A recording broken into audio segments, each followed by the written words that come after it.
अभिषेक मनु सिंघवी और विक्रम चौधरी जैसे दो टॉप वकीलों की दलीलें काम नहीं आई और दिल्ली हाईकोर्ट ने अरविंद केजरीवाल की जमानत पर पूरी तरह से रोक लगा दी। हाईकोर्ट ने अपने फैसले में ट्रायल कोर्ट के आदेश में कई खामियां बताई। साथ ही कि हाईकोर्ट ने कहा मामले को सुन रही मुख्य बेंच में विस्तृत सुनवाई की जरूरत है, इसलिए फिलहाल निचली अदालत के आदेश पर रोक जारी रहेगी।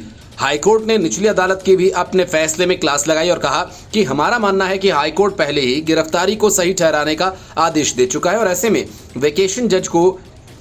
वैकेशन जज को गिरफ्तारी को गलत ठहराने की टिप्पणी नहीं करनी चाहिए थी।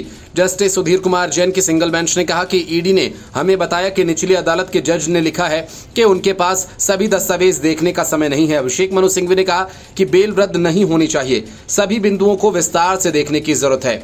पीएमएलए सेक्शन 45 में जमानत के लिए दी गई दोहरी शर्त का पालन न होने की दलील काफी मजबूत है। इतना ही नहीं, हाईकोर्ट ने निचली अदालत के जज न्याय बिंदु के विवेक तक पर सवाल उठा दिया और कहा कि सुनवाई अदालत ने अपने विवेक का इस्तेमाल ही नहीं किया। हाईकोर्ट ने अपने फैसले में कहा कि सिंघवी ने व्यक्तिगत स्वतंत्रता के अधिकार का हवाला दिया।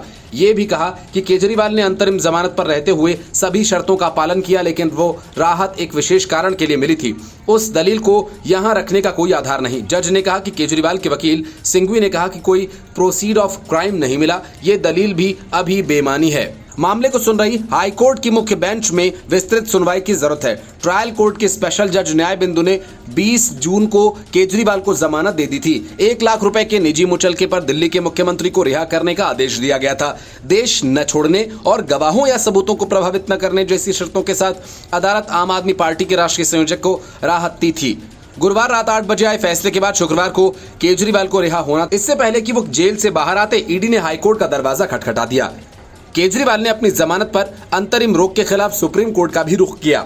हालांकि कोर्ट ने इस पर त्वरित सुनवाई या रोक हटाने से इनकार करते हुए कहा कि मामले को 26 जून तक टाल दिया। सर्वोच्च अदालत ने कहा कि वो हाईकोर्ट के फैसले का इंतजार करेगा। दिल्ली के मुख्यमंत्री को कथित शराब घोटाला से जुड़े मनी लॉन्ड्रिंग केस में 21 मार्च को गिरफ्तार किया गया था। कोर्ट ने लोकसभा चुनाव के दौरान उन्हें 21 दिन की अंतरिम जमानत दी थी। पूर्व निर्धारित शर्त के तहत 2 जून को सरेंडर करके केजरीवाल को दोबारा जेल जाना पड़ा।